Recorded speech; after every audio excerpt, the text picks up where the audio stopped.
episode of DavidETaylor Full Frontal Exposure 2.0, where Chris Well, Com's opinion is a lie. Tampons for days, bruh.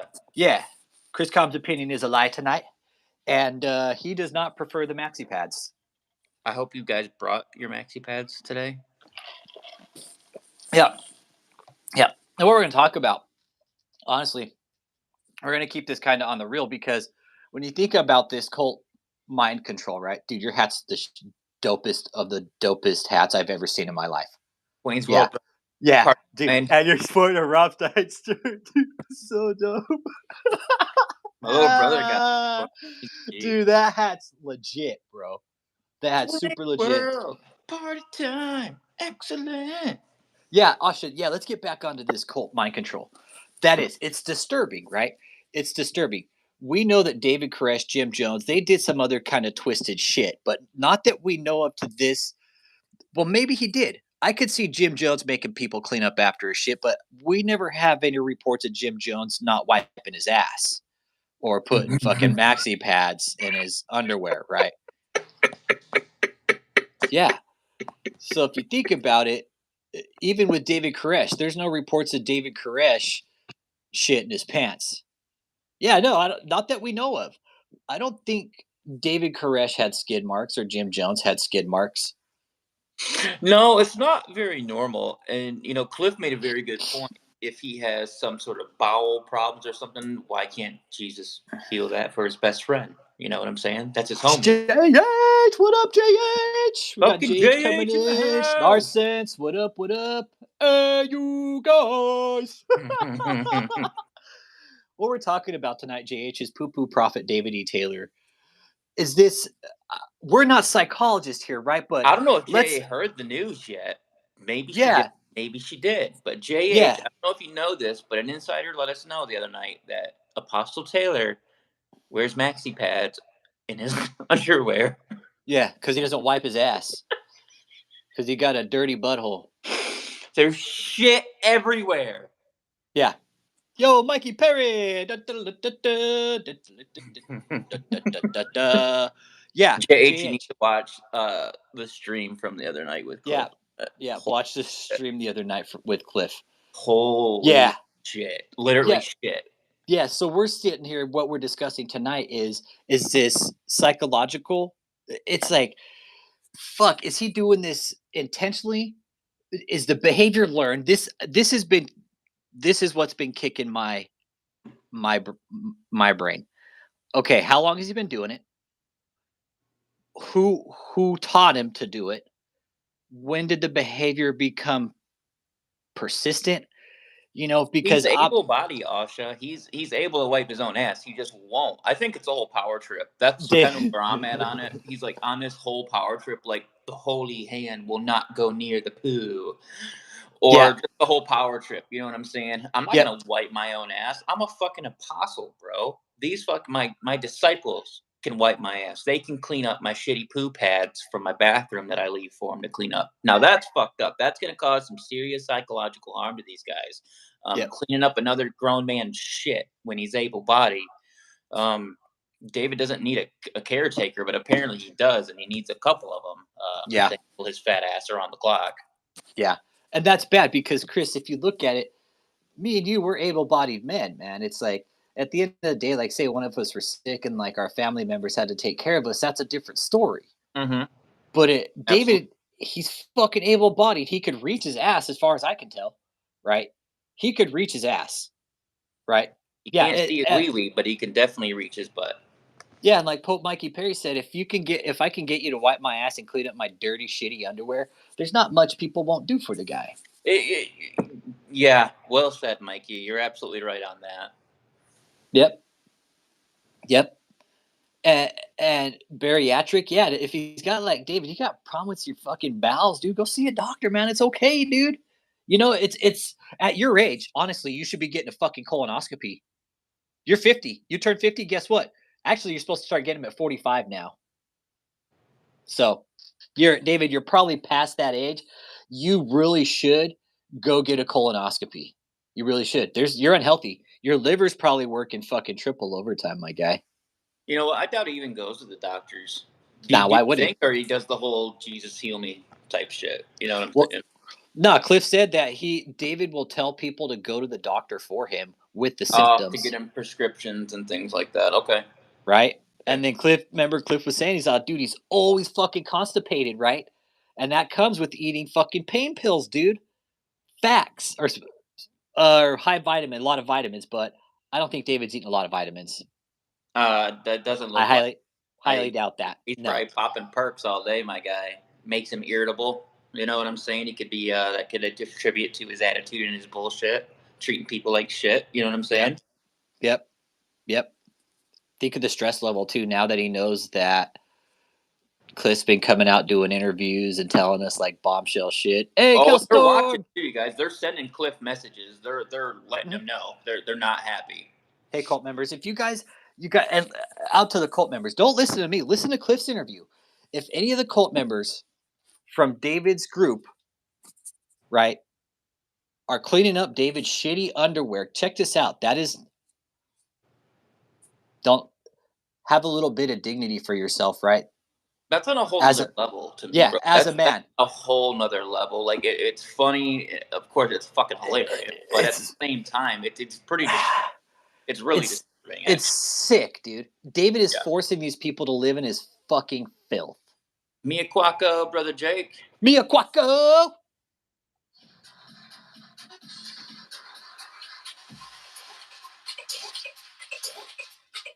Uh, uh, uh. But yeah, offsets the unhealthy drugs by rubbing essential oils on his feet. Yeah, it's dirty. It's dirty what David's doing, forcing people to live in his filth. Oh, go and like Mikey Perry was saying, man. You know, you can force anybody to do anything if you have them clean up your shit.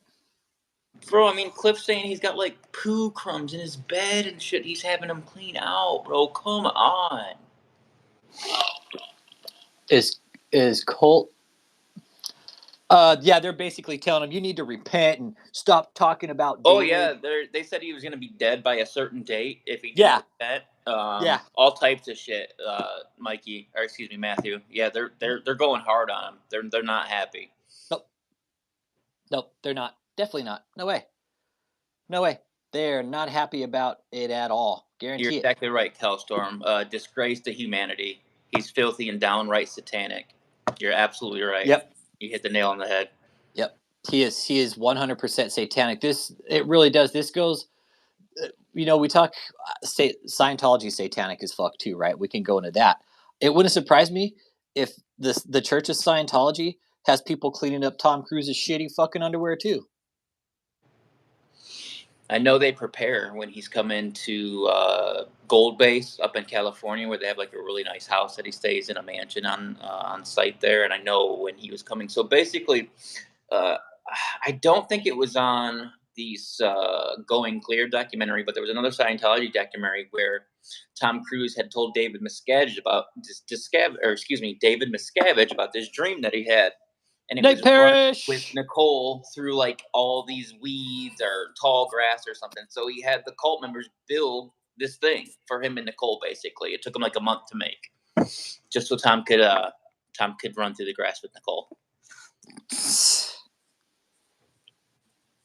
I'll bet they built David a special shitter, that one that he couldn't break the pipes on.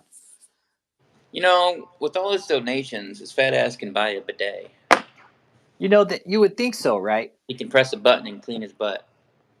Yeah, that dream is a control tactic. Yeah. Is this a long story, Chris? Jake. So yeah, back to the psychological effect of this. Right, I was thinking about this, and I had to talk with Matthew more about this, and a couple of you guys think about every time somebody says, "Hey, come clean the room," right? When these say these people get out of the cult, right? Say these people get out of the cult, the ones that are closest to David, like Cliff was, and then they resort back to somewhat normal life. Then somebody says, "Hey, come clean my room." Then fucking flashback. Damn, I used to clean up that piece of shit, shitty fucking underwear. Think of that. The fact that he can't even throw his dirty pads in the trash or something like that, he literally leaves them on the bathroom floor for these guys to clean up. That seems almost intentional. You know what I'm saying? Like Yeah, they're beneath him. You know what I'm saying? They better do that. yeah. David's got an intestinal dilemma to go or to not to go.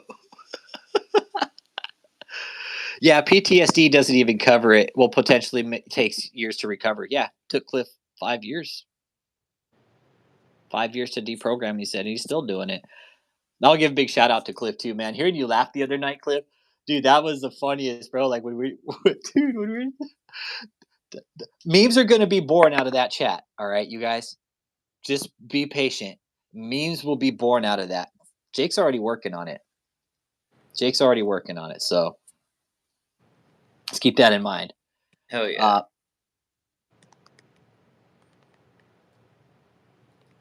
Chris is Rammstein a band? Yeah, Rammstein's a metal band. Yep. I was just responding to him in the chat there, but hell yes, they are. Yep, and it's still a bass. Still a bass. Yeah, they're a badass like metal band, dude. They're like industrial metal. I like them. They play huge arena shows. Yeah, dude. David's all, bad.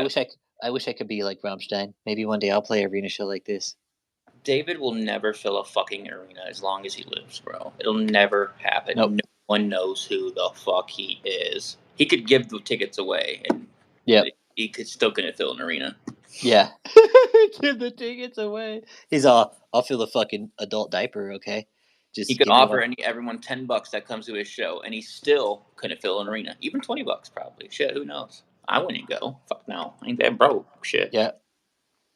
Yeah, I've heard Rammstein, if you can ever catch a Rammstein shows, to just go see it.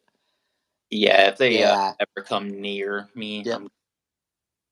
Do Haas Vegetables David's version. Fucking A, Parrot. Fucking A. David's on the salad shooter, okay? Shh, don't tell anybody my secret.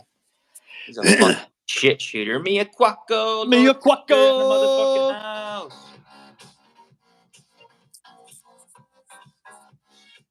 Lord Pender. Dun, dun, dun, dun, dun. I'm just at a loss with this whole shit stuff, bro. I'm at a complete loss. It's a shit show. Whacking would be dope. Yeah. Whacking would be dope. I'd go. Okay, so Ted Cruz been to Rammstein? Okay, highly recommend. Yeah. Bruh,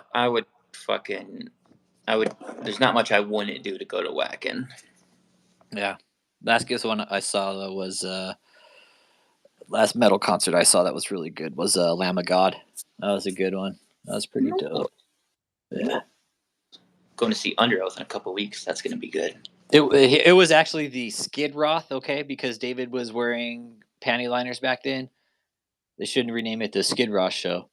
Bruh. We have very bad taste.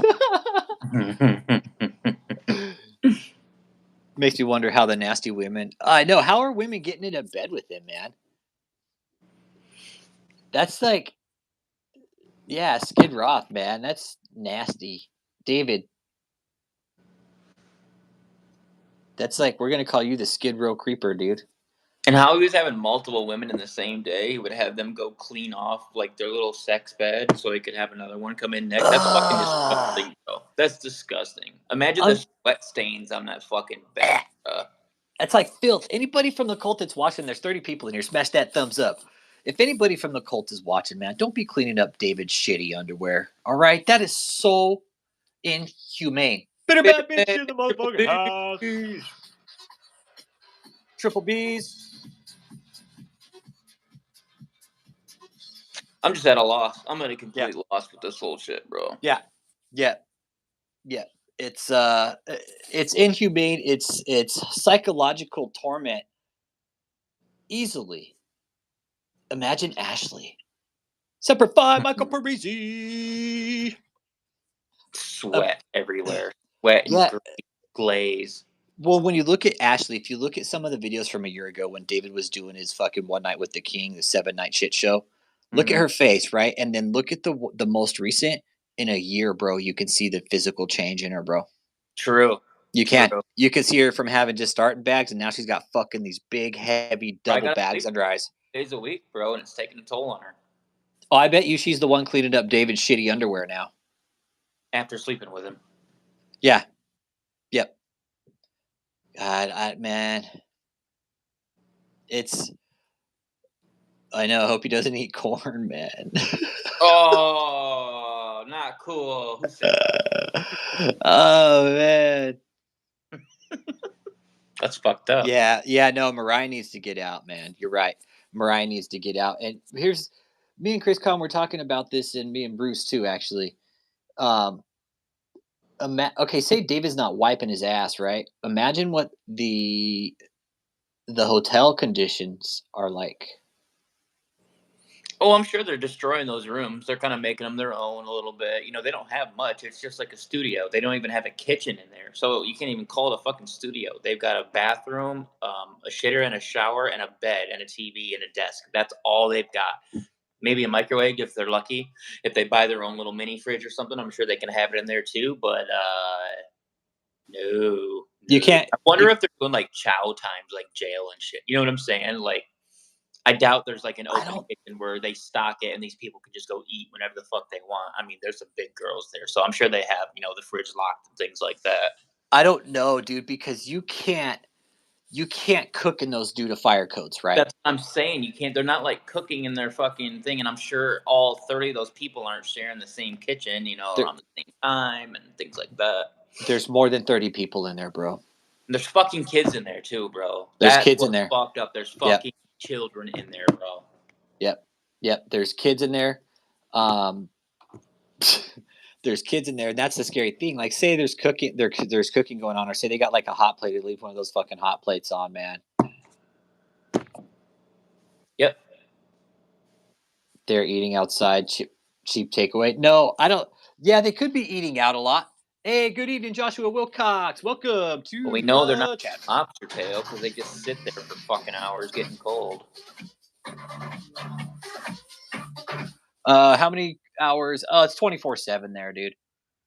Welcome, Joshua Wilcox. Welcome, welcome. Oh. Joshua Wilcox, what we're talking about tonight, brother, is after Cliff dropped that bombshell on us the other night. We're trying to figure out, and you were in the Nicole, as you had said, from the time you were 7 until you were 21, and we're we're trying to think that kind of psychological effect that David is causing on people, like the damage that he's causing by having just what we found out about David having people clean up his shitty underwear. Like, that's bad, dude. That's bad. And what also is bad is the fact that he can't clean himself, Joshua. Matthew, I guessed, I checked in the video. Let me take a peek here. Hang He's on. got no shame in his game either. Like, he's not embarrassed No. whatsoever having random people clean up his shit, bro. There's about 40. Okay, now that I see in other pictures of kids, okay, I'm gonna up the number to probably about 60. Honestly, Bruh, don't say that. I'm No. dead serious. Yep, there's probably about 60 people in there in that You're right. hotel. There's a lot of families in there. It's You don't ever families. see the kids, though. They keep them pretty well fucking hidden, and that's concerning to me. That's extremely concerning. Yep, yep, yep. Cliff dropped a bombshell on David dropping bombs. Would have surprised me, man. True, bitter bad. You got a point. He has no shame. If you've seen that, like My 600 Pound Life, when they get that big, they just don't give a fuck, bro. They don't give a fuck. I bet you he's Yep. straight pissing in bottles. He's got a whole like corner full of piss bottles, all filled up, all types of weird shit like that. Yeah, it would have surprised me. It would surprise me. It would surprise me if there's people doing that. Ours? I bet if we mass reported it to Houston Child Services, you guys want to? We can all do it.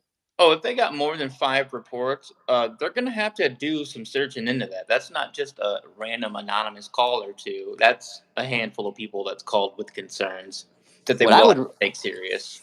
I recommend, like, if there's the older grandfather type out there that are real calm, cool, and collective, and not a firecracker, that would be my best recommendation. That's what I would recommend. We can send Jake. Jake's oldest, shit. Jake fought back in World War II. That's how old Jake is. Yeah, I'm pretty sure that hotel's got a basement. It could put David in the basement. Okay, cool. The hours right on it. Yeah, I would call Houston Child Services. I would do it tomorrow. It's too late to right now. I would call Houston Child Services first thing in the morning. Yep, bitter battle user professional Lisa voice. Yep, Lisa Lampanelli. loose Lisa Lampanelli and Frank Richardson. I could have Frank call and see how Frank handles the whole situation. Bro, gotta find that video with the fucking trucks going by and shit with the sounds. I think Bitter Bad was on that night too. Yeah, I gotta find that. And you know who I think we called? It was another cult. It was Avi Vasquez's cult. Was it? I could have swore that was JMMI we called because it had to do with the trucks. Remember? You were talking about driving the fucking Miracle Crusade, beep beep. Yeah, but I've also brought that into other skits where they're saying that me and Lisa are truck drivers, right? So Those were some good streams. Those were fun. y'all smash that like. Got 33 in here. We're talking about David's doo-doo. 34. Yeah, got poo-poo prophet DavidETaylor. He likes them big. He likes them sexy. He likes them chunky too, the big old doo-doos that he lays down in his maxi pads. Like, David, that's just beyond, that really is. David, that's just unhealthy. It really is. That's not normal for a man to do that. David, you talk about people wearing panties and pads. Well, guess what, man? Cat's out of the bag now, buddy. I mean, David, it's... How do you push somebody to do that, David? No Honestly. game, that's why. He's the great Apostle Taylor. They should be lucky to clean up his glorious holy shit. David Dysentery. Glorious! Glorious hole. Yeah. I don't think he's got wind of this revelation. Oh, I'm sure I could see his face turning bright red once he hears Cliff talk about the pad shit. I could see him being like... Mm-hmm. He's watching. David's watching. They know. Like, bro, imagine David, like, I'm sure Clint said David watches. He's like, bro, I've sat there with other people and watched. And he was like, he gets pissed, dude. So, cult members, if you're watching, don't be doing all this stuff for David, okay? You guys might think he's this great prophet, right? Cleanliness is next to godliness, right? Well, if David's got a dirty booty, right, and he That's doesn't what I wipe was his... saying the other night. Isn't that a whole thing, like a whole saying, cleanliness next to godliness and all this shit? Yep. You see what those mansions look like after he leaves. He trashes those places. They destroy them. Yep. That hotel's going to be trashed, and anybody who sold him that hotel, guess what? You're going to be cleaning that shit up when they're done. I guarantee it's trashed right now already. I wouldn't be surprised if that thing will end up eventually getting Abby Barra. Abby. Sup, fellers? Abby. Yep. David definitely used to watch the OG Cult Watch channel. Yep. Oh, he's watching now because you know why? Because his shit's going under. He's like, why is my cult fucking falling apart right now? There's shit everywhere. You do no, and look, Danielle is on it. I don't think they have a janitor in the hotel. Nope.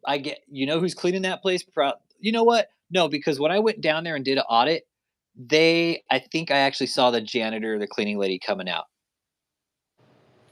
Bullshit. David pays a fucking cleaning lady. Yes. 50 concubines at that hotel that can do it. Yeah. Last I checked, Jesus washed the disciples' feet. Yeah, like David he would not pay for services that he can use his cult members for. Yeah, and you're right. A janitor's more than a cleaning lady. Yeah. They are not going to pay a professional, person to come and sanitize their shit. Yeah, well, what you need for that place is maintenance. You need a full-time maintenance crew for that place. He's watching with a loaded pad right now. They dumped a little bit of money into the landscaping around there. That's for damn sure. $250,000. I don't think they're going to upkeep it very well, though, so I don't see it lasting. No, we're in a drought in Texas right now. Perfect time to plant. Hey, Mike Morales. Good evening. Welcome, welcome, welcome.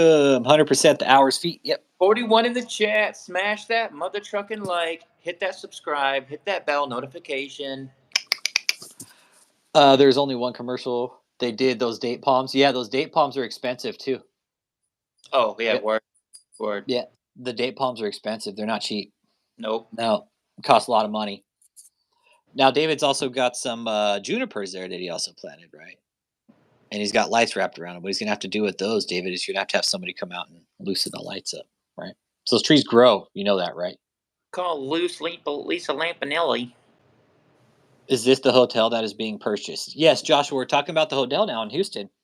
Yeah, they already put 800 grand down for it, buddy. Mm-hmm.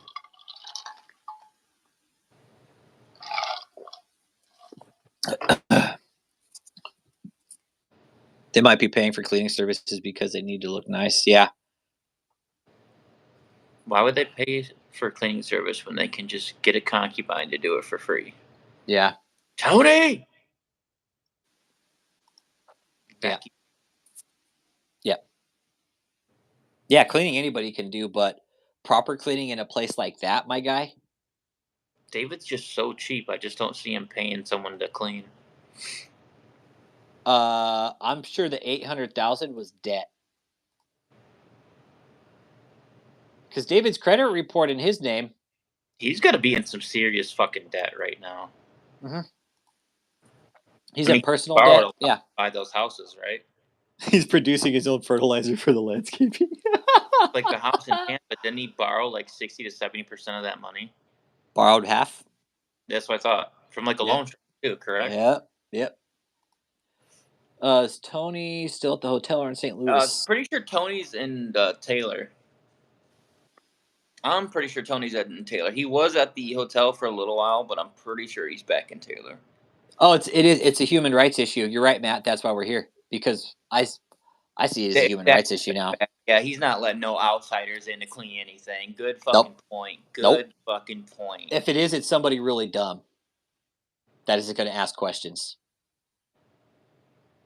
Put a Yeah. little fucking button cam on him. Yep. Yep, Tony's in Taylor. Yep, for sure. No, well, see, Daniela, they can fuck it. The thing is, you're right. Must be checks now to get in that place, like for fire safety, for example. You're right, but we know David's not doing that shit. We know that. But you're right. They do. They have to do fucking yearly inspections, fire safety inspections, man. It is. It's going to turn into an E. coli ministry, man. Yeah, in America. A couple of days break this week, and I'm really gonna start hitting hard on Daniel Adams. And what's his Baba's name? Oh, Prophet Lovey. Lovey. Lovey, that little fucking sack of shit. Yeah. Hard on these motherfuckers. Daniel's been talking shit, so I took it as a challenge. Yeah, and Daniela, you're right though. In America, you also have to have your fire code inspected every year, especially with commercial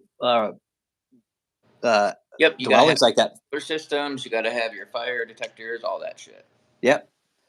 Daniel, in the state of Florida, if you have a commercial building and you have a sprinkler system and it goes down for whatever reason, say you had an electrical problem, say you had a lightning strike, you actually have to have a human fire detector there until it's fixed. Yep. Yep. Or else you're fucked. The hotel is being Marley, get over it. The hotel's being used as it's not being used as a business, it's being used as a place to house the cult members, and then he's running the scam out of the cult. Yeah, it's the call center. The hotel is literally a call center. Joshua Wilcox, you're wrong. That's wrong. It's a commercial building. You have to abide by certain rules. You can't buy a building like that and put people in it then not abide by the county fire codes. Absolutely. Can't, dude. It's illegal. Certain amount of fire exits, all that shit. Which it's already in place. The building, built for that purpose. So they're all in compliance. They're on code. They have everything they need. That's not even a concern. Yep. But no, they have to have it inspected. They have to. They're putting people in that place to live. No, it is now a commercial building holding people. It has to be fire inspected, dude.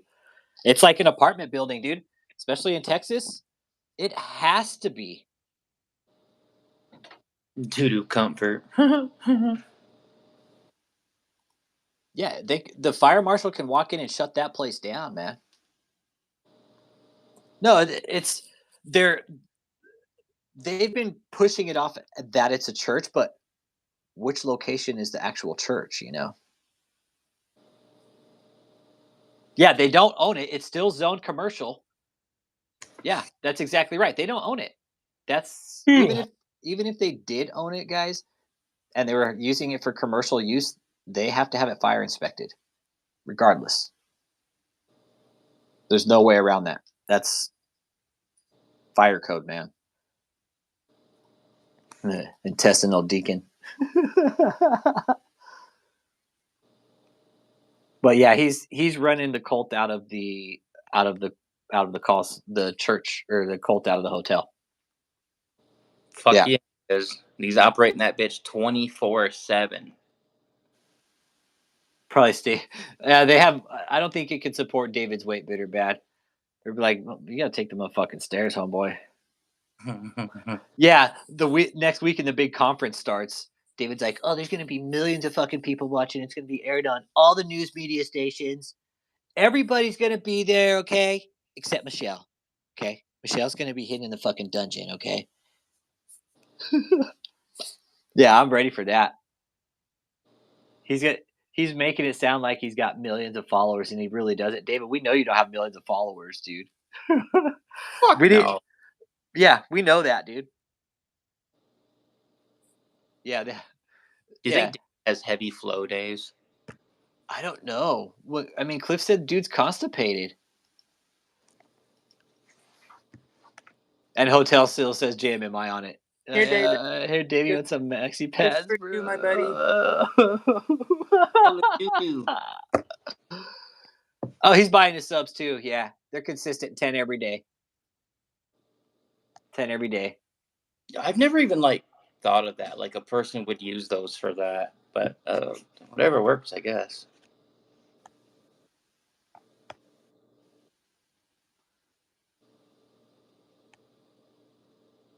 Yeah, don't do it.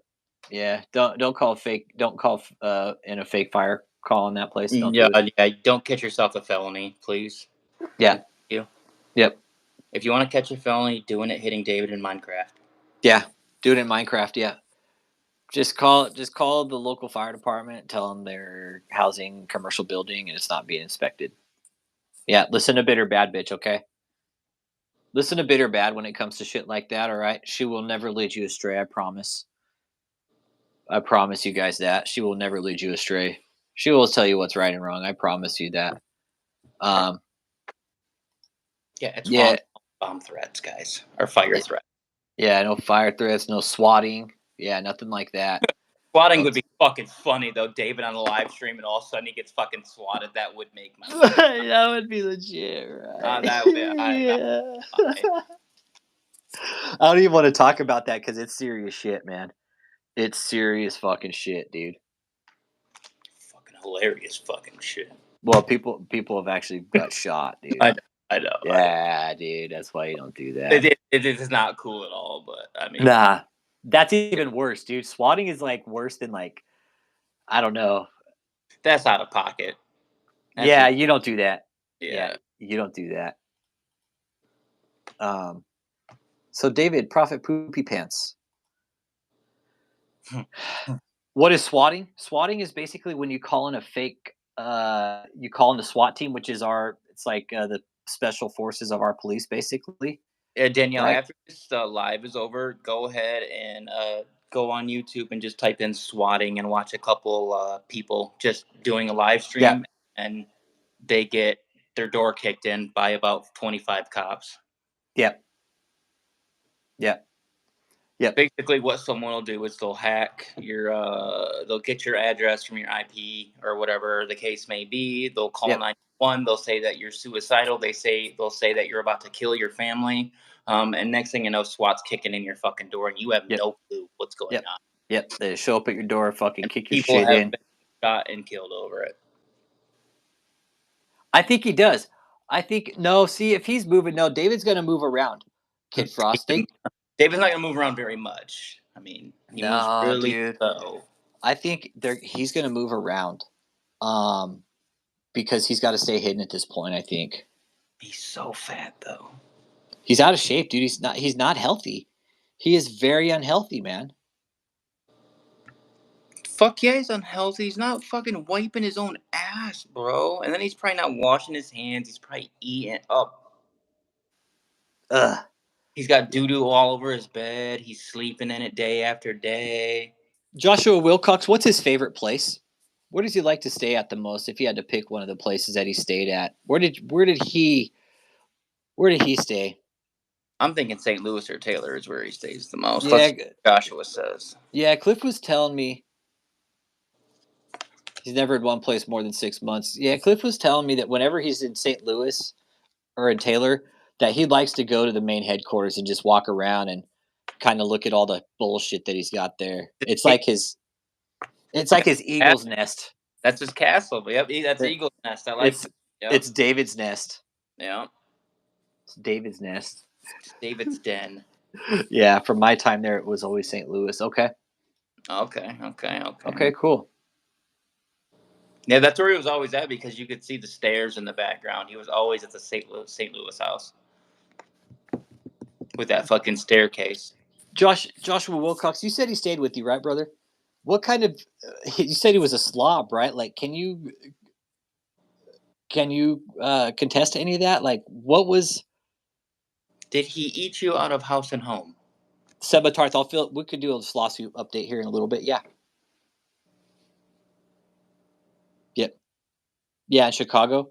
Okay, so how long did he stay with you? And can you explain to the group a little bit as to you said he was a slob, right? Can you 1302 Wild Horse Meadows has been sold. It's gone. No, they're not there anymore. That's gone. Bye. No. No, they're gone. 1302 Wild Horse Meadows is gone. Like how dirty was he? How long did he stay with you? And was he just like leaving his shit all over the floor, whatever?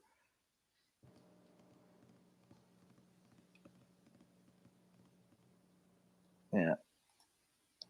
David can't afford California. Trash out. I don't see him putting dishes in the dishwasher. I could see him just throwing them in the sink for some other asshole to take care of.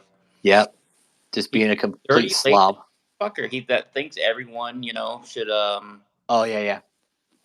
should wait on him. Yeah. Is that how it was, Joshua? Was it like he wanted you to wait on him too while he was there? Like feed me dinner and then just be a fucking complete prick about it? Apostle's hungry. Yeah. Feed me some mackerel, motherfuckers. He's all throw me some raw fish. Get me a Luther burger. There was a crusade at Maranatha Church in Chicago. To the youth pastor, my parents gave him their master bedroom for the duration. Retro. Yes, I ran errands for him constantly. He came in over the master bedroom and everything. That's Apostle's house now. Yeah. Clogging up y'all's toilet. We could be looking at health hazards here, Michael Prezi. We could. That kind of behavior. I mean, if it's happening within the house, different story, but that could definitely be reported as some type of abuse, man. Imagine the funk and smell in that place, bro. It's for real. It's now confirmed that David fucking smells like a bag of smashed assholes, man. He doesn't even wipe his booty, man. He's not showering, like, bruh.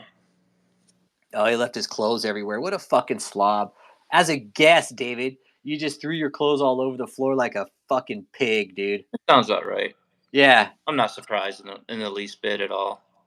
Yeah, wearing the same jumpsuit all the time. That thing probably smells like fucking shit from Shenanigans, man. Probably smells like a fucking walrus's asshole. He's all, hey, how'd you know? Oh, imagine the smell in that tiny deposition room. If David was doing that shit since Cliff knew him, man, yeah, some fucking Klingons. Ugh. I couldn't stay in a room that long if it was like that. Oh, I bet it fucking stunk in there. Now that I'm thinking about it, bro. Can you imagine the shit stain smell that would fester inside there even after David sat there and just farted? He's like, I'll Fucking just leave the room. Bye. cuts one out and fucking sitting on that fucking nasty ass maxi pad. Eh. That's pretty dirty, David. Oh yeah, Kid Frost, dirty, bro. I don't even want to imagine what it smelled like, dude. Dude, he could have just shit himself right into it. Yeah, You know what I'm saying? And just linger yeah, the rest of the deposition. yeah. This is an abuse. Yeah, like Bitter Bad said, this is an abuse and neglect case for sure. And if we really wanted to get spicy, he'd get slapped with multiple contributing to the delinquency of minor charges. Yeah, absolutely, he could. I bet his breath smelled like a human baboon ass. It probably does, Marlon. But no, for real, imagine what that fucking deposition room smelled like when he fucking let one, man. I know I don't need to shower because he doesn't need to shower since he pads up after he dumps. Bruh. Fresh as a daisy. He's all, oh, let me go ahead and. He should just wear an adult diaper. It makes more sense than a maxi pad. Yeah, David, you could just shit your pants, bro. Then when you're done at the end of the day, you could just fucking throw it in and fucking be done with it. I bet David's got some tailor-made underwear. Tailor-made underwear. Who was I talking to? Cliff was telling me. He's like, "Hey, bro." He tucks. I was listening to the interview. He's like, "So David, what he does, right? He puts on his tidy whities with the pad in, right? Then he puts on a pair of boxes underneath, but he tucks his shirt into his tidy whities." Bruh. That's fuck. You guys got to go back and listen to it, man. I had to re-listen to it because I always make sure we get the content right. And Cliff was saying that's how David wears his shit, bro. He does, dude. No, he fucking wears like 2 pairs of underwear, bro. That shirt tail's got skid marks. That's why he's like this. He's all, it's more lasting. Nah, David ain't live. Oh no. Nah, David ain't live. I doubt it. He ain't gonna be live, man. The only reason he's gonna be live is to fucking gather money for a new fucking maxi pad Oh, supply. I don't wear pads. That's a darn lie. Darn idiots. I'm now convinced that David loves the smell of his own Doug. He probably Freak does. out of here. I could see David like one of those Doug beetles you see out in the backyard, pushing a piece of shit around, rolling it up in a ball. When nobody's around, he gets on his fucking front, he walks around on his hands, pushing a piece of shit around.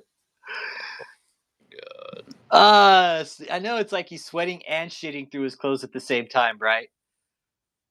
I mean, David, it really is. This is like some fucking dirty shit you're doing to these cult members. David, you're honestly saying no other churches like this? Yeah, you're right. No other church leader shits, doesn't wipe Shit his ass his and wears. britches. None of them are shitting their britches. Yeah, Better David Druss. up on stage. He just shits his britches. I know David wears David's Chunky Skippy and Rocky Road ice cream. I can't. I can't. I can't anymore. I can't. I think I'm ruined on Rocky Road ice cream now. I Thanks, can't. Bitter Bad. Appreciate you.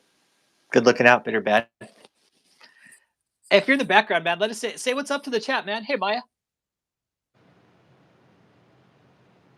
Buys the women in his ministry. You know why? Hey, he buys the maxi pads for himself, Maya. Maya. Cliff was saying that David wears maxi pads because he doesn't wipe his ass. It probably does, Jake. It's dirty, man. David leaves snail trails around the residential center. Nasty motherfucker, bruh. The hotel was called Eagles Fly In before they bought it. That's what it was called. Imagine how dirty that place is now. That's what we're talking about. That place is probably fucking filthy, man. You know, David, when you put a bunch of people in a close quarters like that, you know what you do? It's not healthy. Eagles Fly In, man. That's what it was called. Eagles It's Fly In. the same way too. Michelle's a nasty bitch too. That's what I said. Yep. To get up at 3 a.m. for forced labor in the community service. Man. He I know. slides his butt. I'm off too. I got some shit to do tonight. That's cool. I'm gonna run for a little bit longer, man. I'm gonna hop off here, but I'll be in the chat. Hey Chris, hey, will you take that link that I sent you and drop it in? That way, if anybody else wants to join, they can jump on the live stream right now and chat. Yep, we'll do it right now. Do it. Bring it. Later, homie. Bye, deuces. Chris, call him out. The women who works for him. Someone saying David buys their feminine products for them. It wouldn't surprise me if David's buys their feminine products, right? Why wouldn't he? Why wouldn't he? But the thing is, that would give him a reason to go to the store and buy feminine hygiene products, right? So he could get his fucking maxi pads.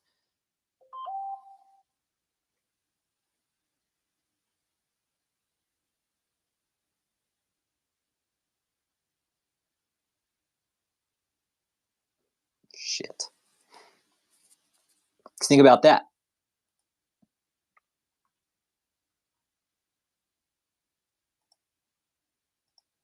If anybody wants to jump on, man, you want to talk live? Any of the cult members that are watching? Hey, David, I challenge you to jump on. Anybody? I pinned it. You can jump on that link and you can jump on live and we'll chat. I know Chris Com's got to go take a DavidETaylor. But really, if you look at it, Daniela, well, yeah, they probably don't have money. I'm sure they don't have money, but it also gives David an excuse to go buy his fucking feminine hygiene products. No, Cliff said that David will always keep that. Right? David will always keep that. What do you mean? How, Joshua, you want to jump on and chat, dude, or what?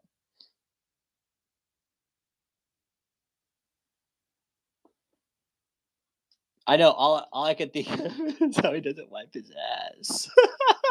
That's dirty, man. David, that's dirty.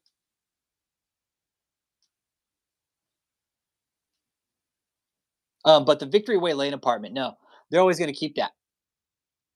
Jump on, Joshua. I'd love to have you, dude. Jump on, man. Jump on, bro. Show them you're not scared, dude. I got your back. You're right here, dude. They ain't going to do shit about it. Jump on, bro. I got your back, dude. Ain't nobody going to fuck with you here, dude. Guarantee it. Guarantee nobody fucks with you here, dude. Bring it, dude. They ain't going to do shit about it. You know what's going to make David do? He's probably going to have to go out and re-up on his maxi pads because he's going to be shitting his pants again tonight. Like, oh, shit. There's another one. Daniel, go get me some more maxi pads. Tony, David's all, that's huge and massive. He's all, well, yeah, you want to see what's huge and massive, I'll tell you. He's all, let me tell you about the bowel movement I had earlier. That was huge and massive. That was gargantuan, as a matter of fact.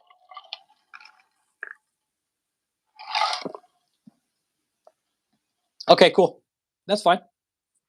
Cool.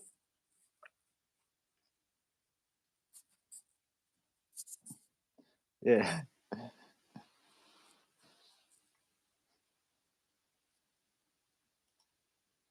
Yeah, you got to use the link from phone. Yeah. Use that link. Here we go.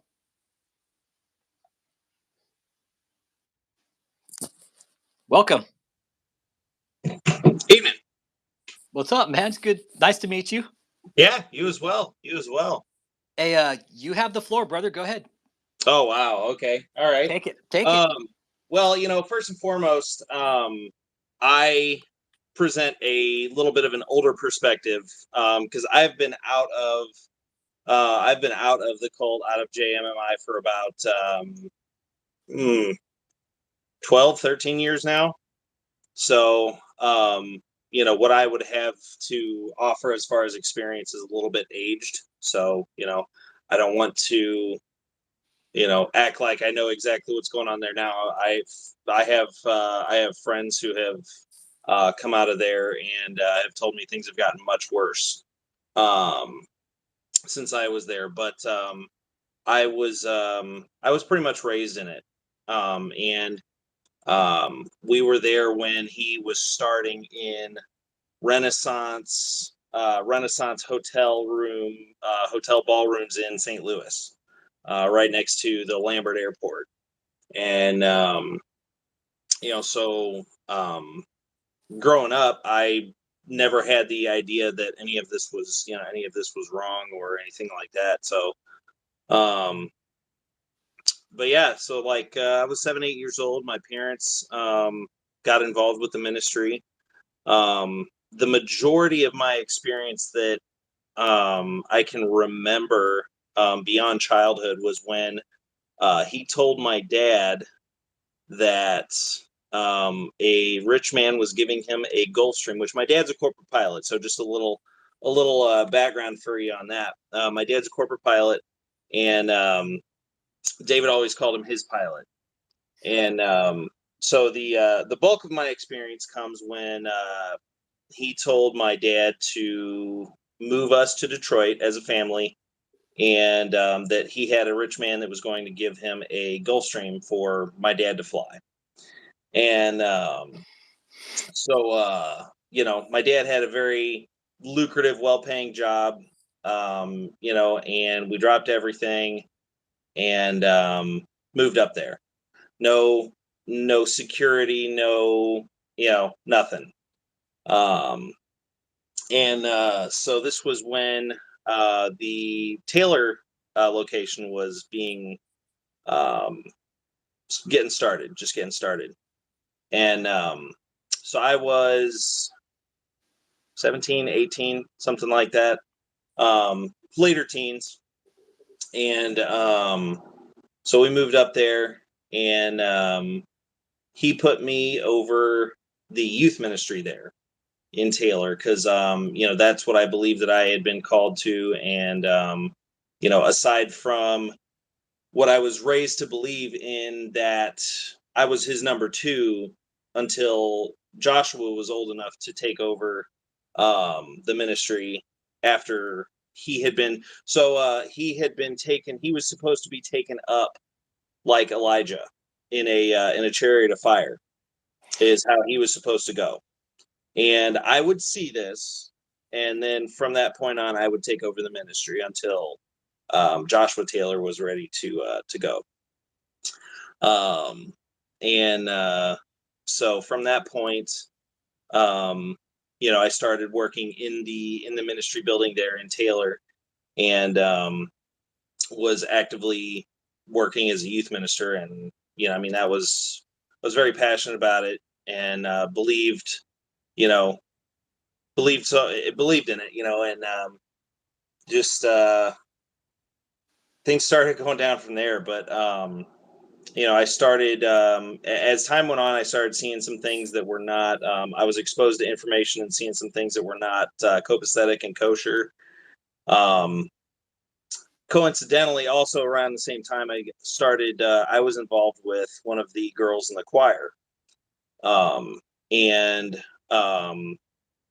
we had a relationship, and it went beyond biblical bounds. We entered into sexual immorality. Absolutely. I admit that. And, I was wrong for that. Hey, man, we understand here. Yeah. Good, man. But, this is a girl I was going to marry. I 100% believe that, and everything like that. And it was interesting because, beyond what everything that I started seeing some just here and there, like financial discrepancies. I started seeing some just little things, money disappearing from the church. And this is when the church's original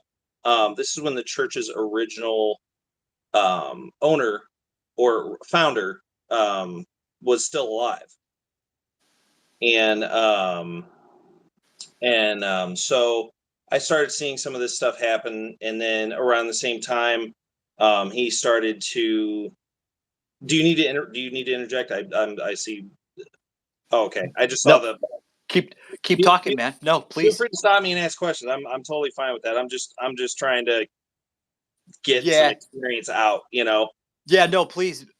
My question, were you there at the time that the building changed hands from the Yes, old I would love I to I was. would love for you to touch on that and get into detail on that, and if you Okay. know how that went down, that would be awesome. So as far as the legal changing of hands of the building, I don't know for sure, but I was there. I was there during the time when the original founder was ousted, so to speak. And he and I actually had a very good relationship, even beyond the point after I was kicked out, excommunicated. I was excommunicado, and he and I actually still had a good relationship after that point. To where he was not sure why I had been kicked out, to be honest. Um, and unfortunately, I wish he was still. I wish he was still around to um, give his side of things, because he's no longer with us. He died a few years ago.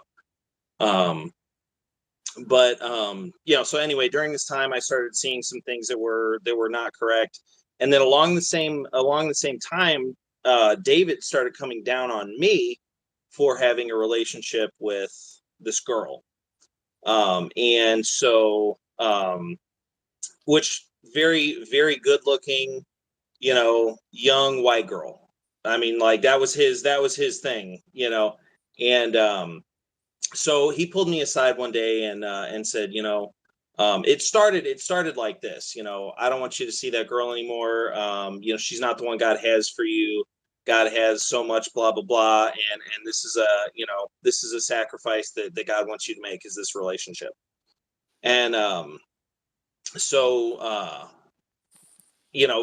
being this is the first time I've really been in love with somebody like this. So I'm not really sure how to deal with this. All I know is what I feel and all this other stuff. So I continue to see her, and things, his warnings and things kept getting stronger and stronger. And she was new in her faith. She was coming out of drugs and alcohol, and some stuff like that. So she was very young in her faith. I was a little more mature in mine, but not in the ways of the world. Because I was sheltered hardcore by my parents. They never stressed finishing high school. They never stressed getting an education. They never stressed getting a job. They never asked what I wanted to be when I grew up. It was always, from the time I was 7 or 8 years old, it was always this ministry. That's it. That was all that I had to live for. That was my destiny. And time goes on. We are living at one of the associate pastors' houses, and one of the trying to think of like the order that everything happened. So there was a man who came into the ministry and gave a large donation. A How name you guys much? are. I don't know what the amount was. I know it was significant though, like probably in the millions. Rick Frazier? Was it that No, whole deal? it was not. It was Okay. not. But I hesitate to give his name without his permission, because he's no longer there, and any of that. So, but he gave a significant donation, and he was brought into the ministry and placed as a senior over me in the youth ministry. There's only one little problem with that. The man was before he started his business, he was fresh out of prison, and I believe he was in prison for murder. So you're putting someone who was, a convicted felon over a youth ministry of a church. So things continued to deteriorate. David's warnings continued to get stronger. He started pulling her aside. Oh, I need to plug my phone in. Give me a second. Okay. He began to pull her aside as well. And start working things from that angle. Try to get this, make sure this sits up here. Sorry about that. No, you're good, man. But try to work things from that angle. And the thing that ended up breaking my spirit was one day, and just, there was no, this is not surprising to anybody that's listening here, but there was no fatherly, mentorly, hey man, what's going on? What are you feeling? What, why are you having such a hard time with letting this go? There was none of that. There was none of that. It was all, you do this because I am God's voice in your life. I speak for God in your life. This is not to be questioned.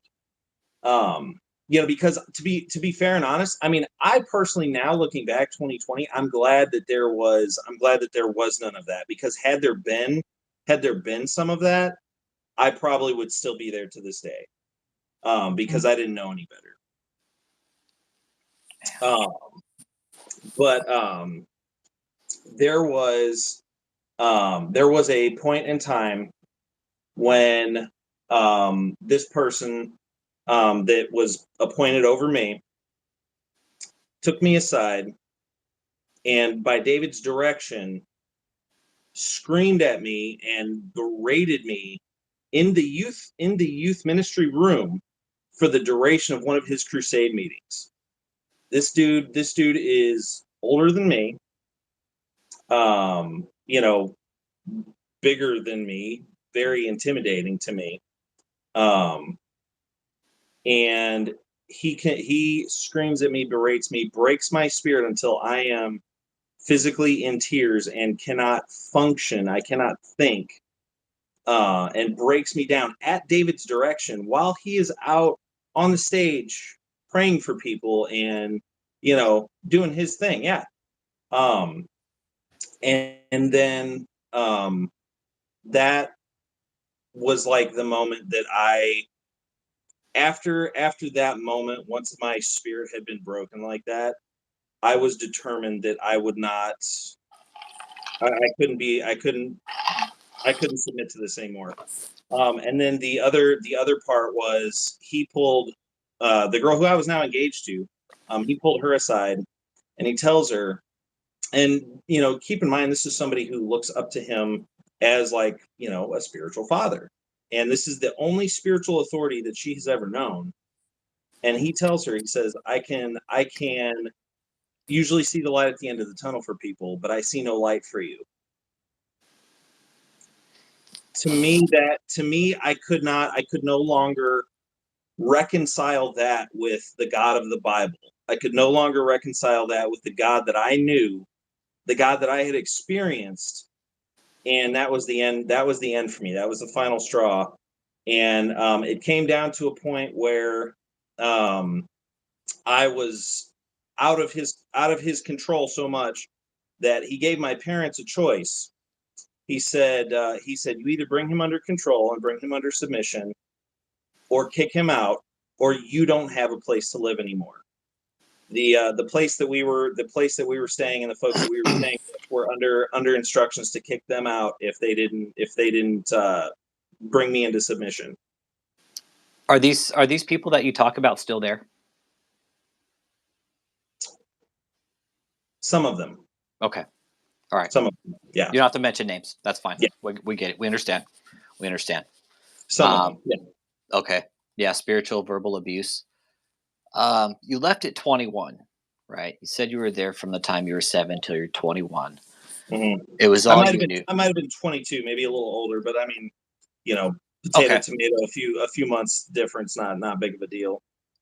And this was at the time it was JMMI still, correct? Correct. Did you see any type of physical abuse? I did not see physical abuse when I was younger, and when we stayed in his, there was a point in time where we went to visit them in St. Louis and stayed at his mansion in St. Louis, and I was staying in the room next to Joshua, and this is, I mean, I was I don't know, 12, 13 at this time. So this is a long time ago. And Josh was 6 or 7 years younger than me. So I mean, he was very young, very young. And I don't remember what he did to bring on his dad's wrath, but he did something, and he was beaten. I mean, from the room next door, I'm trying to sleep. I mean, he beat the living shit out of his son. His son is screaming for his dad to stop. And it just, I mean, it's something that stuck with me, you know. You didn't forget. Almost 20 years later, something stuck with me that bad. You know, I have never seen a child. I've never heard. I didn't see it. I heard it. I have never heard a child beaten like that before in my life. And that's why one of the things that, you know, I said in my, you know, last time here was that, you know, Joshua Taylor, while yes, he is an adult and grown up now, he is a victim. You know, he's been, you know, beaten into submission. So yeah, I mean, without mercy. You know, I got a question for you, City by the Bay. From what you know, do you think David actually believes in God, or is this all a mockery? That's a hard one. That's a hard one, because outside of the ministry, it's all still the same. When he is not, you know, on stage ministering to people, he still maintains that facade. He still maintains that face, you know, because he's God's general. So whether it's true or not, we all know it's bullshit, but whether he believes it or not, man, that's a tough one. That's a tough one. I tend to believe yes from my experience. Okay. But yeah, I couldn't tell you for sure, because I mean, if he doesn't believe it, he plays the part so well. I think of finding out last night that David doesn't wipe his ass, I'm pretty sure he doesn't think he's God's general. Yeah. I mean, somebody with a problem like that, a hygiene problem like that, because you were tuning in last night when Cliff dropped, or on Friday when Cliff dropped that bomb, and you were saying, "No, I can attest. Yes, David is a slob." Absolutely, yeah. Just Absolutely. like that, huh? Man. And what other kind of behaviors were you there when Michelle showed up? I was there. That was towards the end of my stay, when Michelle started coming around. I know that there was at one point a like an oil rig that they were going to buy, or that they were going to invest in, or there was something. It was like one of the first things that she came up with, was they had some oil field, or something regarding oil that everybody was going to invest in, and they were going to get a piece back. And yeah, nobody's ever seen anything out of that. Nobody's ever seen any oil field money or anything like that, huh? No. I will say my experiences with Michelle have been very limited. So for a number of years, after I was excommunicated, I continued to. So I was kicked out. I left Detroit, and I came back down to Missouri, not St. Louis. I'm about 2 hours away from St. Louis, where I still am.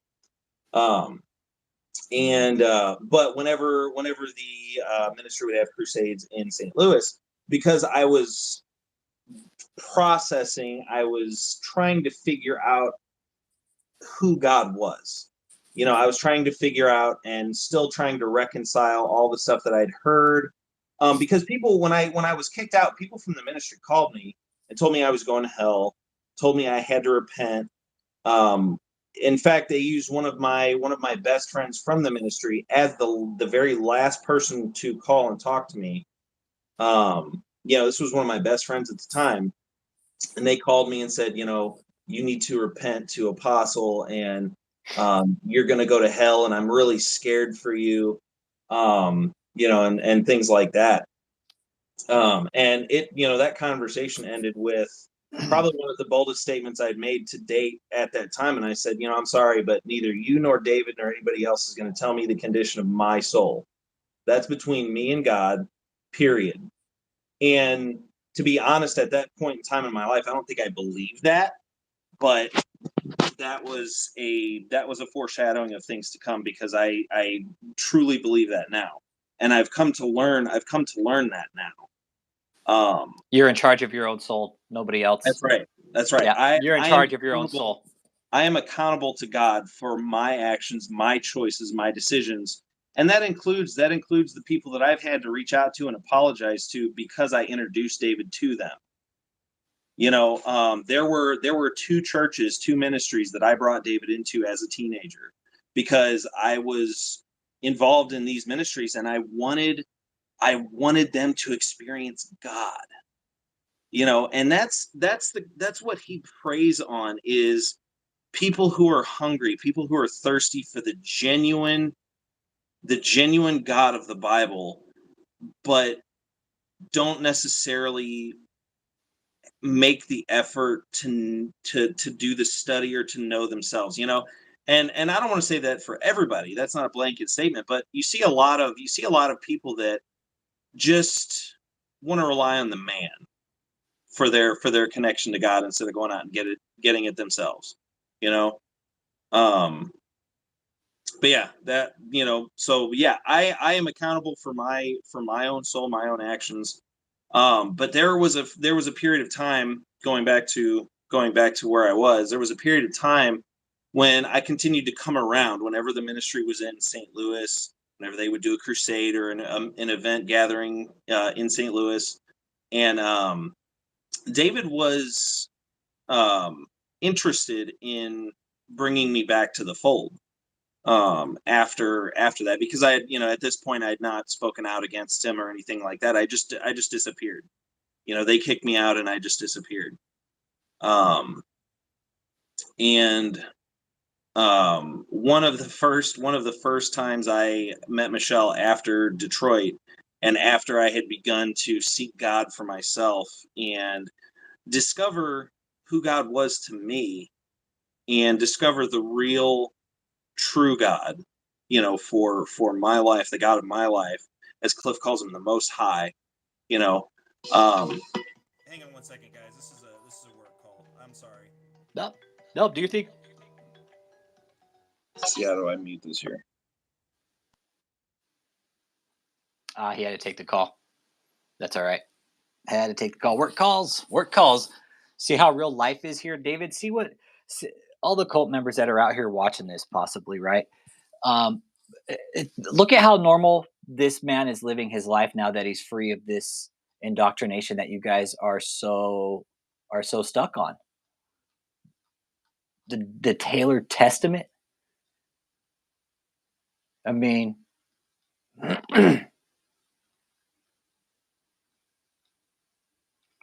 David, you keep people from living a normal life. You really do. This guy's coming out talking about you now, David, saying about how he left and how bullshit your doctrine is. And anybody that's listening from the cult, this guy's dead on. You are responsible for your own salvation, not David. You don't need to look to the man for salvation. You can open up the Bible. You can look it up online even. You can look the Bible up online. But we know David doesn't want you guys looking up the Bible. Okay, Aaron Olson, thank you for sharing that with us. What we're doing here, Aaron Olson, is we're talking about cults here, man. And what we found out, we had a bombshell interview last night. The guy we've been kind of tracking and following his behaviors and stuff. We found out last night that he is so dirty he doesn't wipe his ass, and that he wears maxi pads in his fucking underwear because he's too dirty to reach back with some he's too apostle like to reach back and wipe his own ass. It's dirty, Aaron Olson. It's fucking filthy. It's fucking filthy, man. That is by far that struck us all last night. The chat blew up after that. Everybody's like, yo, what the fuck, man? Right on, Aaron Olson. Yeah, we're trying to figure these guys out, man. We've built a pretty good profile on David, I think. We all have. Yeah, I had to take a work call. That's what I mean is look how normal his life is, right? Look at how normal his life is after leaving the cult. Got a job, stable life, income, got his own place, right? What do the cult members have in this place? Not a fucking thing. They're living in a fucking hotel right now saying, oh, this is the greatest living. Yeah. His number 2 for decade dropped it. Yeah. Yeah. That was, David's all fucking show you a fucking bomb. He's all, Daniel, take my pad. Oh, man. Yeah. Cult members only take scam calls. Oh, yeah. Okay. Yeah. Let's do a hearing update. Yeah. Let's do a hearing update.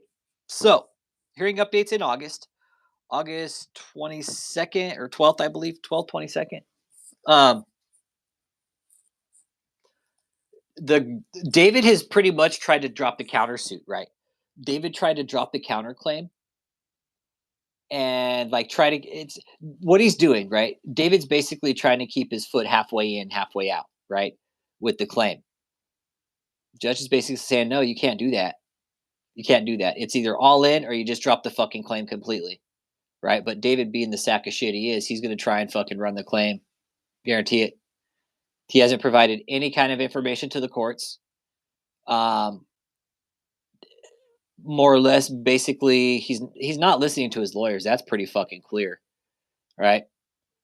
Pays his lawyer 40 grand, doesn't listen to him, and is more or less telling the judge to fuck off because he's not providing any type of paperwork like he should be to the courts, right? Now let me or Chris Com do that, right? Let me or Chris Com do that. Yeah, judge denied him though, and is making him pay all court fees and discovery costs for anything related.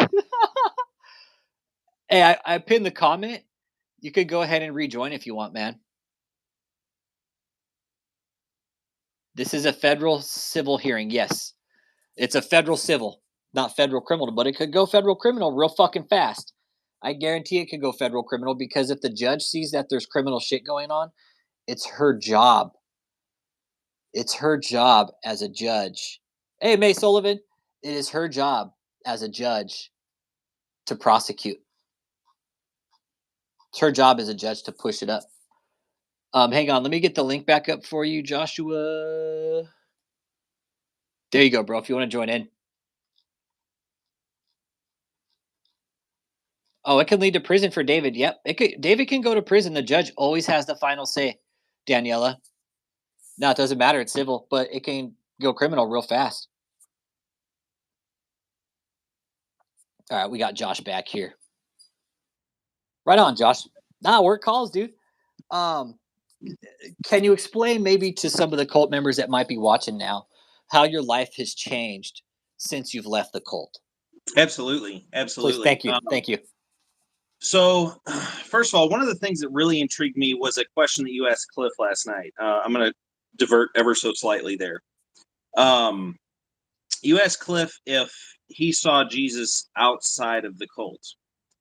And I had an experience very, very soon after I left.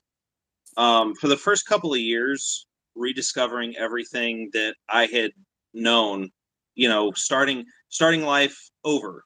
I had no work ethic. I had no teaching, no training on how the world works, no street smarts whatsoever, and I was distraught. I was still believing that my soul was in jeopardy. I didn't know whether I was going to hell or not. I didn't know whether I had committed the unpardonable by not submitting to to David and his authority. And I struggled with this for so long because it was all that I'd known. And it came to a point where I was so afraid and so desperate for an answer. I went to sleep one night, and in a dream, I was taken to a home.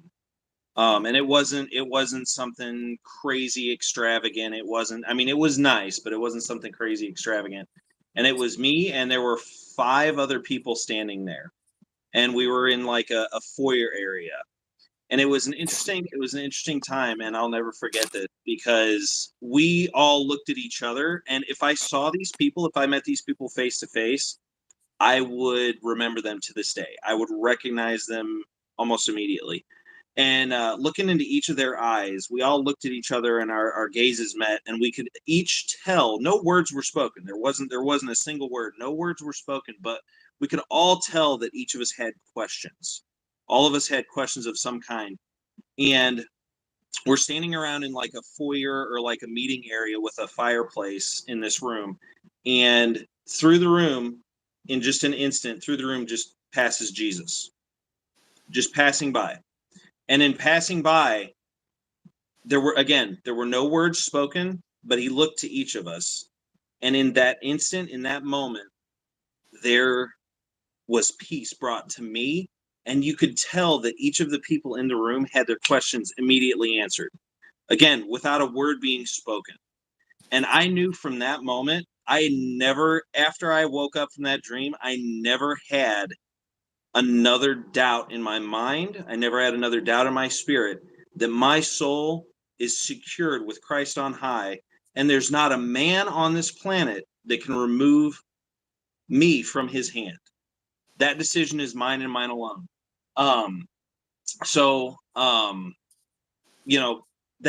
That was the single most important experience I think I had post cult.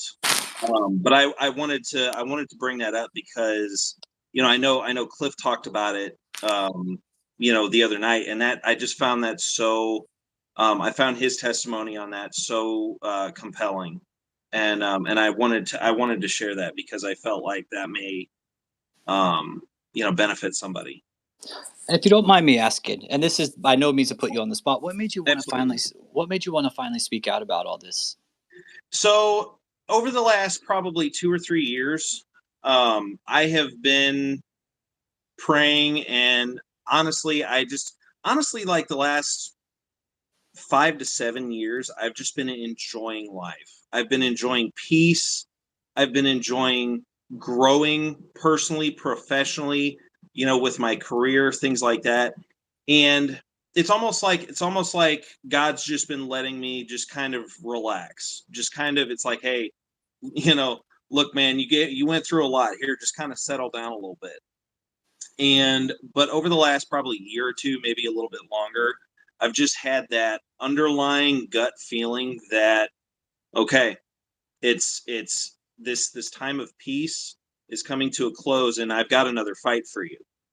And when I saw your YouTube, and for the first time probably 2 weeks ago, and I heard Cliff giving his testimony, it witnessed with me, and it was like what better fight than the one that I grew up in. Yeah. Yeah.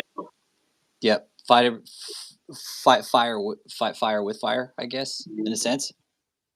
I mean, the truth has to win. The truth will win in the end, but the truth has to be known, and the truth has to be spoken. And David hates the truth. Mm-hmm. Because the truth sets people free, and that's not what he's after. Yeah, Cliff opened the doors. You're absolutely right, he did. Cliff opened the doors. That's why we're here with faces and stuff. Mm-hmm. To put your face on it, to show David, like, hey, here I am, David. Wave to him, say, hey, David. Yeah, absolutely. And here's the thing. I personally, I don't wish I have no ill will towards David whatsoever. I don't either. I don't harm nothing. I want him to repent. I want to see him step down from where he's at, have a genuine experience with Jesus Christ. And I want to see his soul truly be saved, because right now he is on a dangerous place, because he is touching God's children. He is causing these children, these little ones, harm.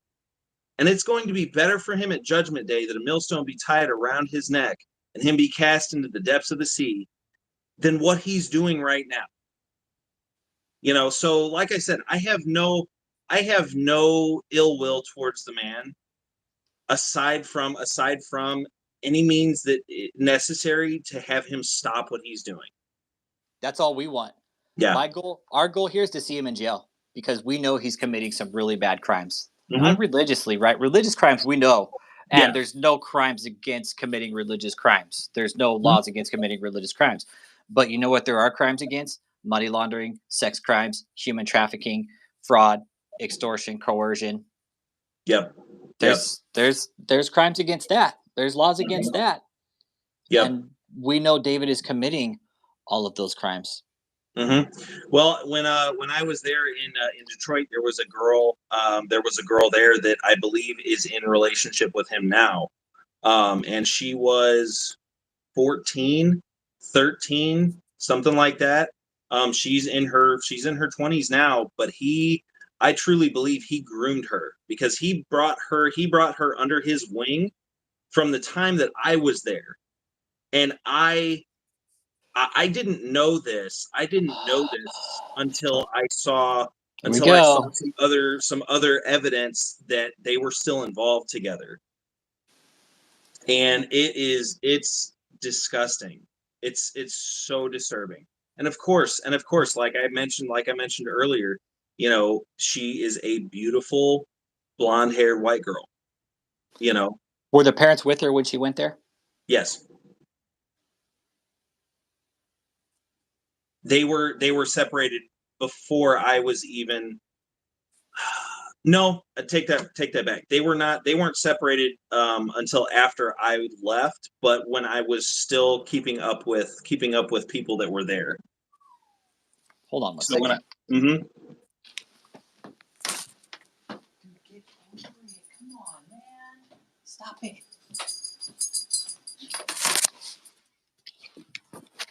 I have a little chihuahua who's high maintenance, and I had the door blocked off. He's sitting out there. Yeah, I have a husky who's similar, so I understand. Okay, so your dog talks to you. My dog, come here. Oh yeah. Come over here, lay down. Nope, over here, lay down. Okay, so this young girl comes in about 13 or 14. And did you see the interaction, like, grow while you were there, did you see the interaction between David and this young lady? Yes, I did. I saw him, first it started very, innocently enough. Subtle. Real subtle. Yeah, very, yeah. It started off with, her and her parents would come to meetings. He would encourage them to come back, backstage after the meetings and do the whole food thing and start to become more of a part of the ministry and stuff like that. And he really, brought her parents, tried to bring her parents in very close. And then towards, I believe this is pretty close to after I left, her mom started realizing what was going on and started kicking up a fuss. And that's when things were separated. I believe he told some story about her mom to get everybody else on her side and then pull her away from her parents. I think I know who it is. Pretty sure. I mean, it's not hard to find out if you're paying attention to what's going on right now. Yeah, I'm pretty sure I know who it is, but she's been there for pretty quite sure- a while.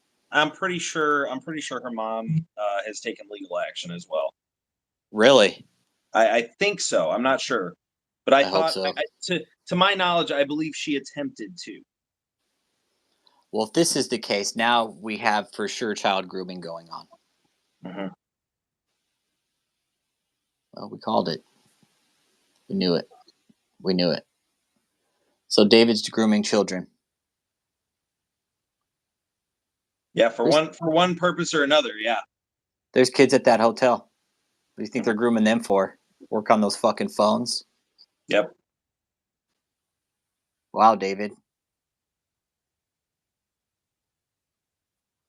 David, what do you make of everything now?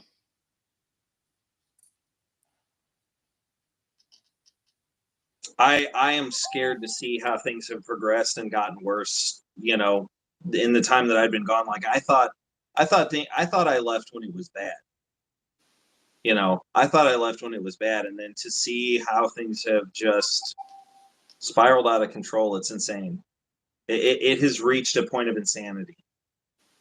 Yeah, that's kind of where we're at. Yeah, David's grooming those poor girls. We've kind of been saying that for the last year or so. Human trafficking, because human trafficking doesn't always involve sex. It's force, fraud, or coercion, right? Mm-hmm. It doesn't have to be sex. Yes, sex is part of it sometimes, right? But the fact that David is using these people for fraud, it's a different story now. Like, it opens up a whole new different level of legalities at this point, right? Like, if you've been following the movie prop rental stage case, that's just, honestly, least of his worries probably, I would think. But the shit that he's doing, we've been reporting him for the fraud. Mm-hmm. The IRS doesn't forget. They're going to look at him. Man, do the members see there are hundreds of others claiming to be an apostle and having been chosen by God, or do they ask themselves why there are so many out there claiming the same? Good question. Yeah. You know, questions are discouraged, highly discouraged. It's critical thinking that is very quickly dismissed out of that ministry, because critical thinking is going to lead you to more proper answers. So they can't allow that. Yeah. They can't allow questions. That's why it's so dangerous for you to think for yourself. Yeah. Mm-hmm. So yeah, I don't know. Yeah, you can't have people free thinking there. No. I saw somebody ask a question about my folks, and asking if we left at the same time. We did not.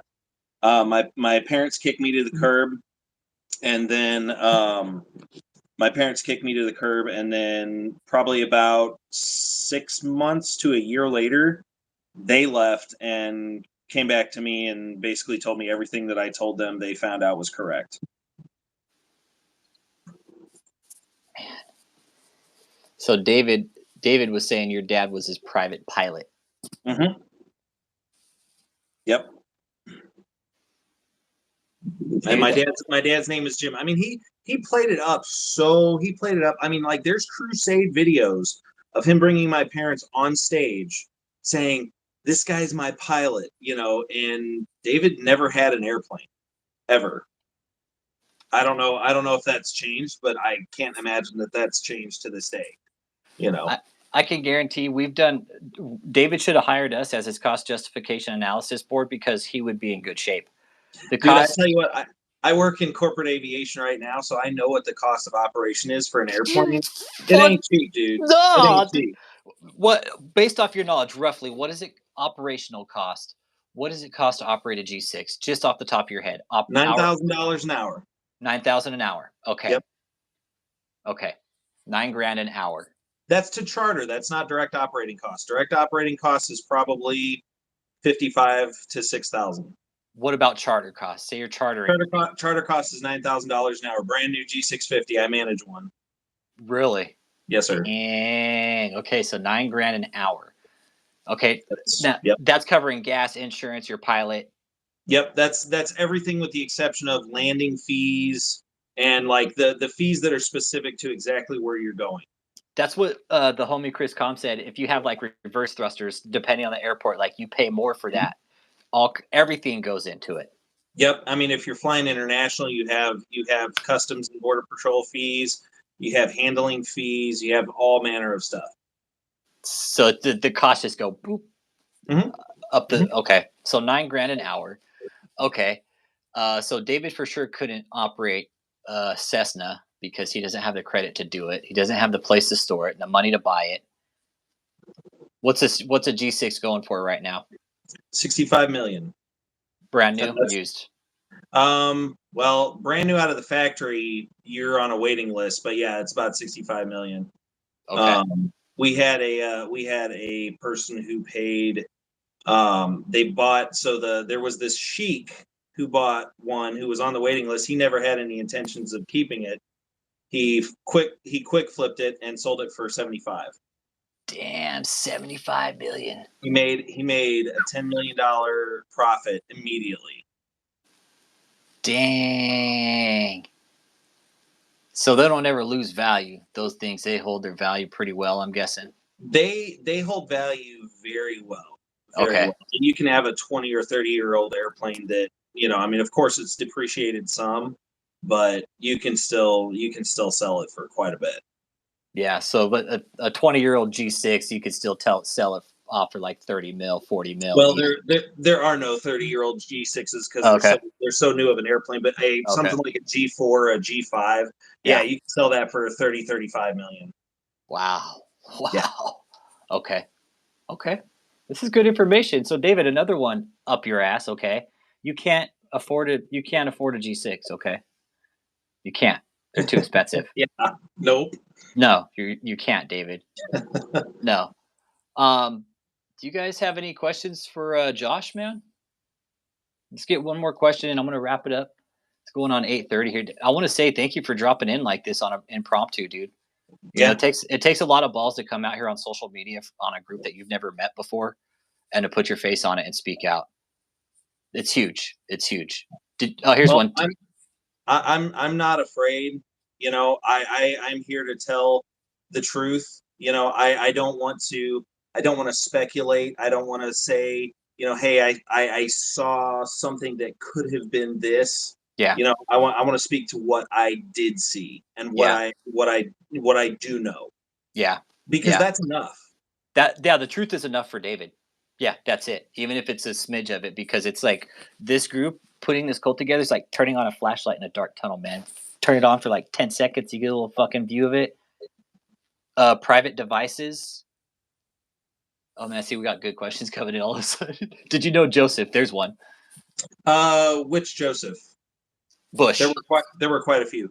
Bush. Joseph Bush. The last name Bush doesn't sound familiar. Okay, cool. Can you see David running abroad before this trial? I don't see David running, period. He can't run. He'd probably shit his pants and fucking forget his tampon. Yeah. Did you know about that by chance? No, I did not know about that. So when he stayed with us in Chicago, I was 16, 17. I only went into my parents' room a couple of times when he was staying there, just out of respect. But I know my mom would probably be the one to ask on that because she's done his laundry many times. But unfortunately, they aren't speaking with me at the moment, so little difficult to ask. I hope you guys can fix that relationship, man. I really do. That's important, man. Cult mentalities die hard, though. Yeah, and that's what we've learned. Some of these people, it's like it's it really is, and what we see is a lot of these charismatic movements saying, "Oh, you have generational curses, generational this, generational that," but it's like what we're seeing. This is just me, and I'm not religious. I don't go to church. I don't practice. I don't read the Bible. I'm just looking me from a completely logical and common sense point of view, questioning the inconsistencies, and it's almost like these people tied up in these movements, they're the ones that are with the generational curses. Like they can't seem to break free from the movement, Yeah. And I hate to say it, like I'm just, and this is my opinion, my opinion could be a fucking lie. No, dude, I believe what you're saying because, when you talk about leadership and the umbrella that you're under, so to speak, that goes for the good, but it also goes for the bad. You ever thought to ask yourself, I'm sure you have, why is there so much sexual sin in that ministry? Because it's flowing down from the top. Why is that the one common denominator in almost every single story you'll hear is that there was something sexual going on? And a lot of these movements too, not with just that. Look at Hillsong. Look at FLDS. Look at La Luz del Mundo, right? That was a big one. You have Nexium, right? It all filters down from the top, right? Everything. You had Jim Jones, David Koresh. Guess what? There's all sexual immoralities. You're right. It all Yep. starts with the leader, the top. Mhm. David E. Taylor, you're the leader. What was the final straw for you? The final straw was between that meeting that I was yelled at and screamed at, and then the thing that I couldn't reconcile with the Bible was him telling my now ex-fiance, but him telling my fiance at the time, I don't see any hope for you. There's always hope. There is always hope in Christ. That is one of the key foundations, the cornerstone of the Bible and of the gospel is that message of hope. And to contradict that, I just couldn't reconcile that. Okay. So you came to realization, like your eyes opened.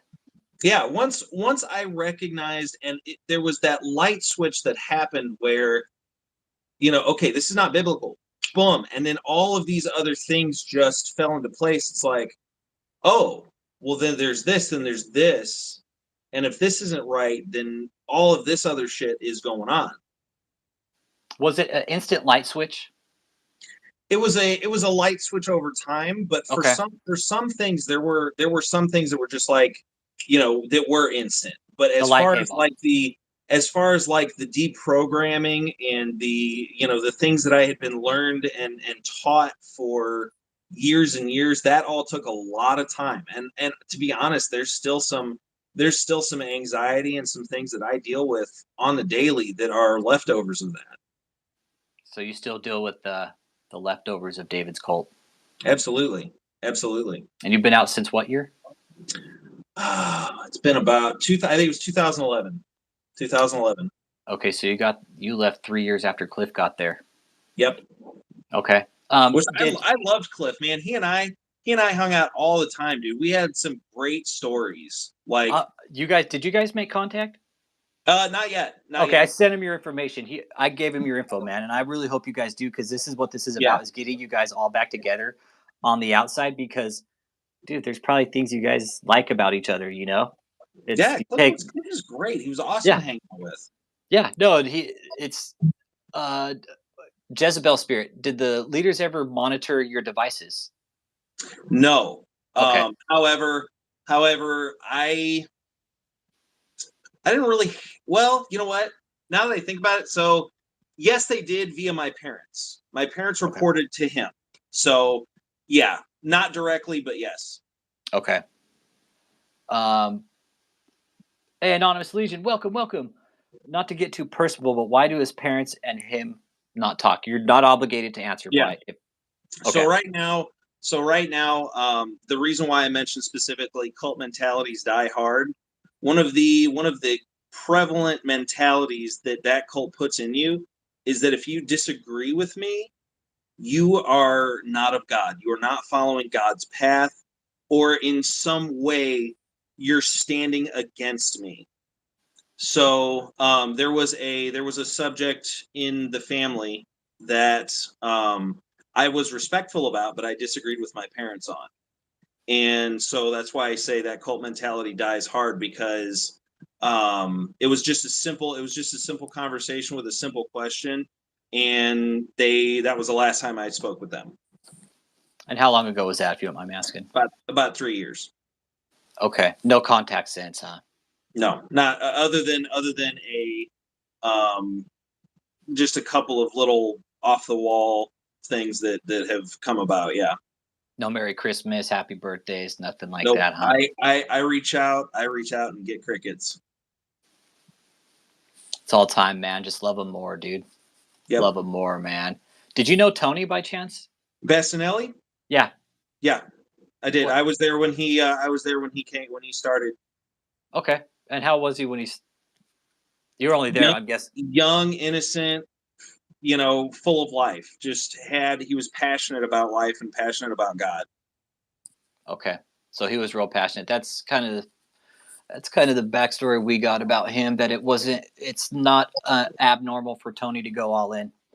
Mm-hmm. He definitely did.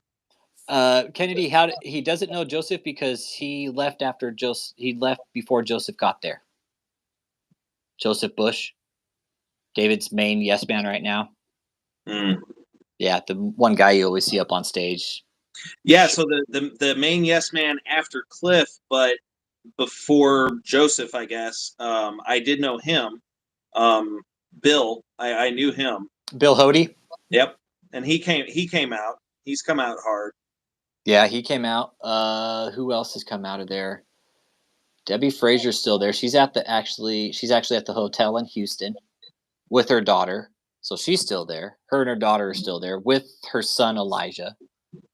Alexis and Ashley are there with Susan. I don't know how long they've been there, but do you know who they are?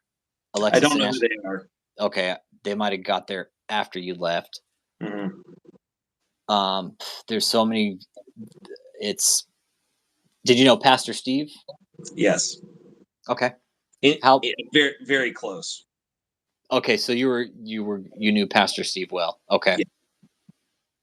Okay.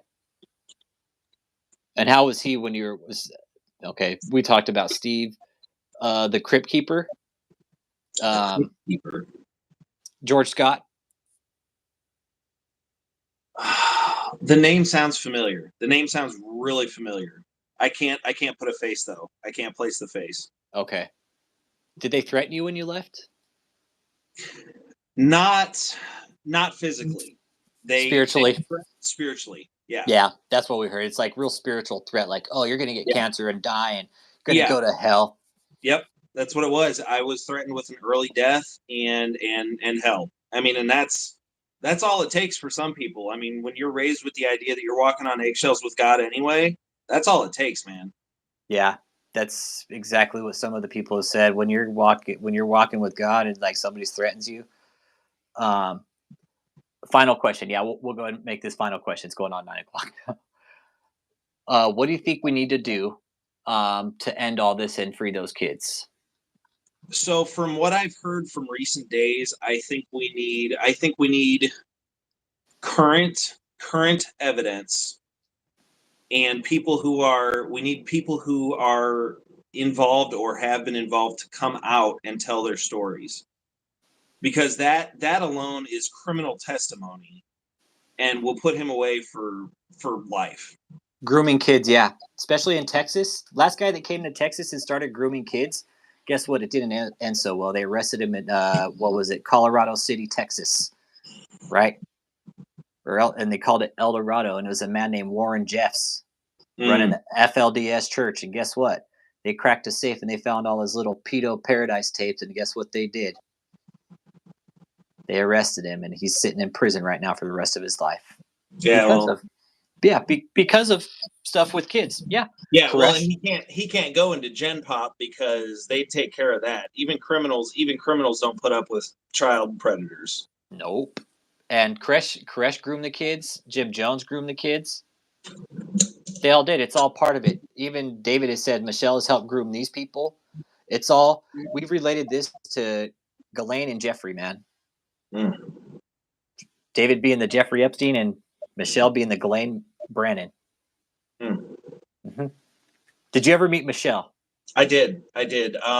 So Michelle started coming around towards the end of my stay. And she just kind of appeared one day. Like, I don't know where she came from. She just was kind of a fixture all of a sudden. But one other time after I had left, but when I was still kind of trying to process through everything and I was still kind of hanging around the ministry, and David was considering the idea of, trying to woo me back, so to speak. I did meet her at the end of a crusade one night. And it was like there was an instant dislike there for like, she did not like me immediately. And there was no reason for that. There's no logical there was no logical reason for that, aside from the fact that I knew, like, instantly when I met her and when I saw her, I knew what she was all about, and I think she could tell. What was she all about? So I hate to use a cliche term Just use it. Fucking from the use it. old days, but Use it. she's a Jezebel spirit. She is 100% a Jezebel in every facet of the term, and I could just tell. I could just tell. There's only one Jezebel spirit here, and she's already termed the name Jezebel spirit, and she's in the chat. Okay, all right, and she will fucking shit all over Michelle's Jezebel spirit. Okay, okay, so she's a straight, basically Bible prostitute. Mm-hmm. Okay, I mean, you could just see the.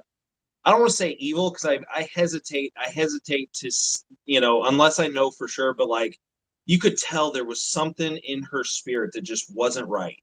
Like you could just tell in her demeanor, in her eyes, in her face, you could just tell that something spiritually was off with her. and you picked up on that from the get-go. Absolutely. Yeah. Wow, god damn, talk about a fucking red flag from the fucking get-go. Holy shit. So you knew from the get-go, man. Unfortunately, I wasn't in any sort of position to do anything about it.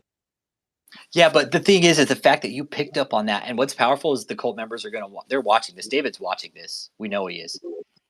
So any of the women that are out there being fucking abused by Michelle, guess what? It's because she's a fucking stark raving bitch lunatic. Okay, she is the prime definition of the Jezebel spirit. But Jezebel spirit here will fucking shit all over Michelle. She fucking challenges her in a duel any day. Yeah, Ascension of Yehuda. He'll call her evil. She's a demon. Yeah. I mean, it wouldn't surprise me. It wouldn't surprise me. After all the evil they've been doing to people, using religion. Again, I'm not spiritual. I'm spiritual, right? I don't go to church. I don't practice religion, but I definitely sense spirituality. Like, hey, we're for a purpose, Where this is just our fucking body. Eventually, Steve Jobs said it the best. Hey, man, death is the next greatest fucking adventure. I'm like, hey, I'm there, dude.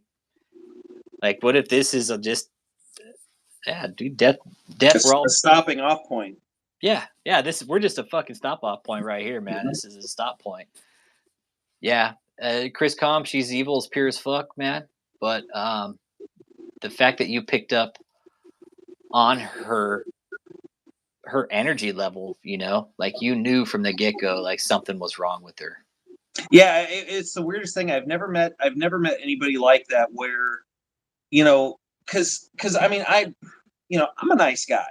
I will meet and talk to anybody. I don't care what your background is. Yeah. I don't care what you've done in your life, because I do believe no matter what, there's hope for you. Yeah. And I live my life like that. I live my life like that, but I'd never met anybody that there was an instant inner tension between the two of us. And it was not a godly thing whatsoever. I mean, there was something off that I couldn't pinpoint it at the time, but after seeing things devolve, it's like, wow, I'm not surprised. Okay. Not surprising. It's even more surprising. We haven't seen Michelle in about 2 years. Yeah, Taylor's pulling a David Miscavige on her. David E. Miscavige, yeah. Do you want to go ahead and wrap it up with one last kind of word of wisdom to the cult members kind of thing, maybe? I'll go ahead. Sure. Please do. Any of you that have experience with me, who have known me, many of you that are older will have been there since I was a kid. So you could have seen me growing up. You guys know that I've always been a submissive, humble type person because that's how I was raised. But let me tell you, when we speak of godly submission, when we speak of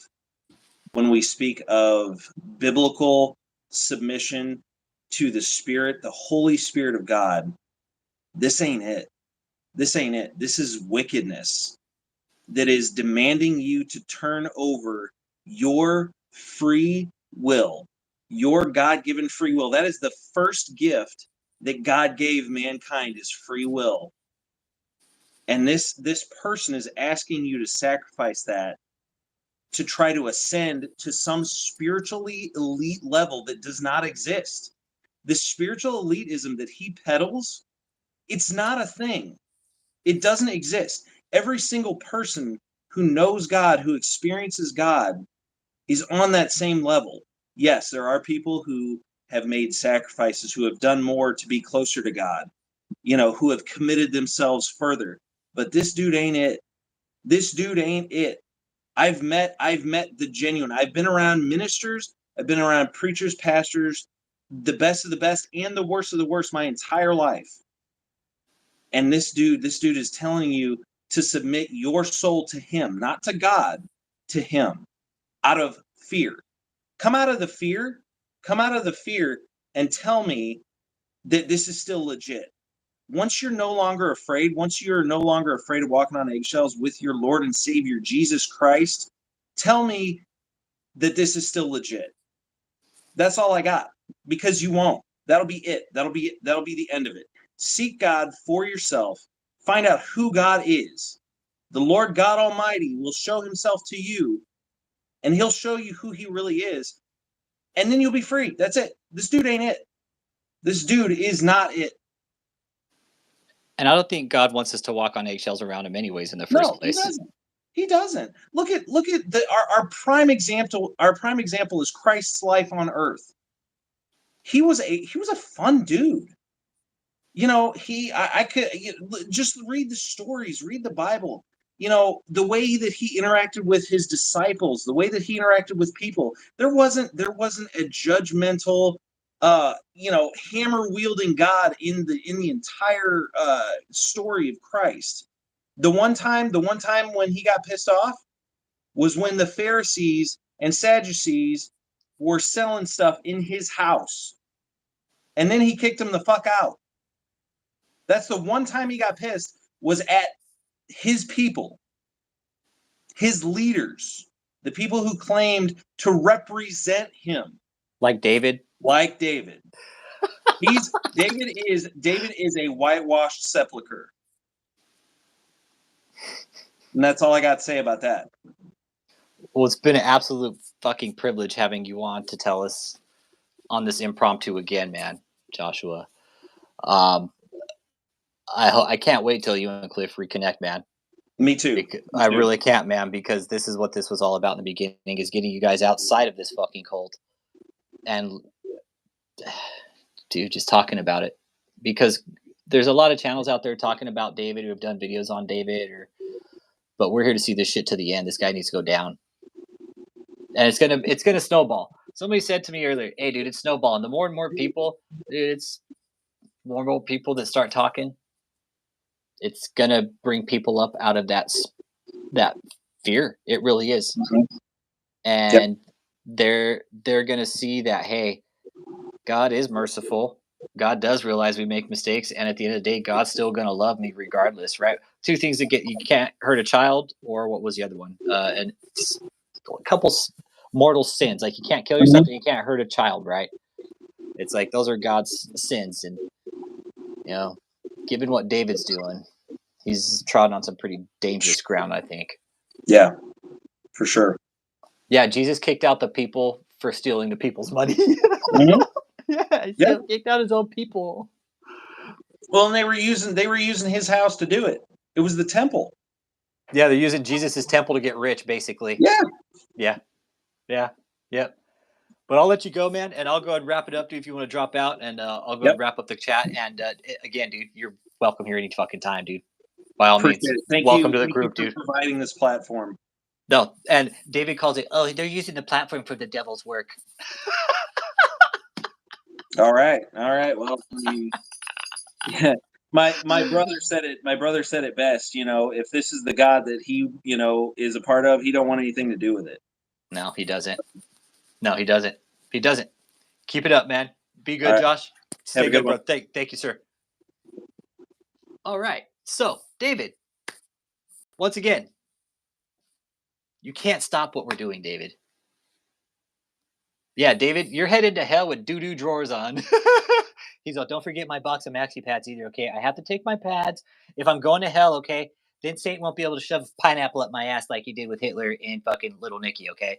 Because Hitler, what he did was shove a pineapple up Hitler's ass. Rodney Dangerfield, if you guys didn't see that movie. He's all, that's my favorite movie because I'm actually Satan shoving a pineapple up Satan's Hitler's ass, okay?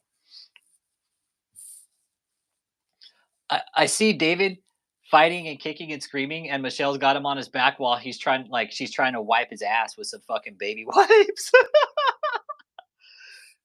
No, this is all to us, guys. This is all to us. It's all us, guys. This is all us. It's a group effort, guys. It's a group effort. Ours. It really is. And this is an impromptu live. This guy came on his time, wanting to tell the story. So thank you to you, Joshua Wilcox, for coming out and putting your face on this. It's a tough thing to do, to put your face on the internet, man. But thank you. You know what you're gonna do? Oh, I guarantee you're gonna hear from him. I guarantee you're gonna hear from him. Guarantee it to be like, what the fuck is he doing talking about us? Yeah, that's great because again, it's like turning a flashlight on in a dark tunnel. Now we know who the private jet pilot was that he's been talking about all these years. It's your dad. There's a private jet pilot. Oh fuck, you didn't, David. You're just saying you fucking knew somebody had a private jet. Yeah, that was awesome, Joshua. Thank you, man. Thank you. Thank you. I'm glad to see that you got a great sense of humor about it. You still have your salvation and you hit it on spot on. Close it up with this. Anybody from the cult, or you just, and yourself for that matter, you are responsible for your own soul and your own salvation. Not fucking David, not Joshua Taylor, not fucking Benny Hinn, right? Yeah, church is the actual institution, right?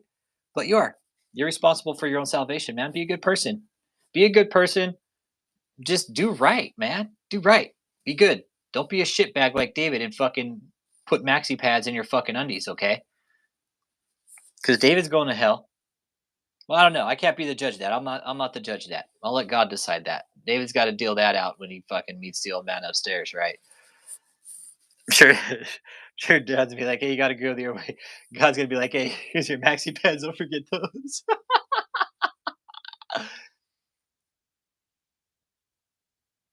Just here breathing heavily. It's not them. It's me. Joshua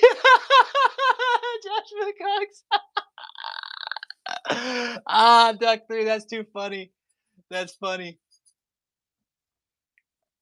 But you guys have a good night, man. Joshua, again, thank you for your bravery. Thank you for coming out and speaking about this. And thank you for letting the cult members know that there is salvation outside of David and that he is indeed not the prophet or the Moses of this generation. Again, David, anybody who David, a prophet claiming to be a prophet and you don't wipe your dookie ass, you're not a prophet, David. That's just you're just abusing people now at this point, man. What's up with that, David? Wipe your ass.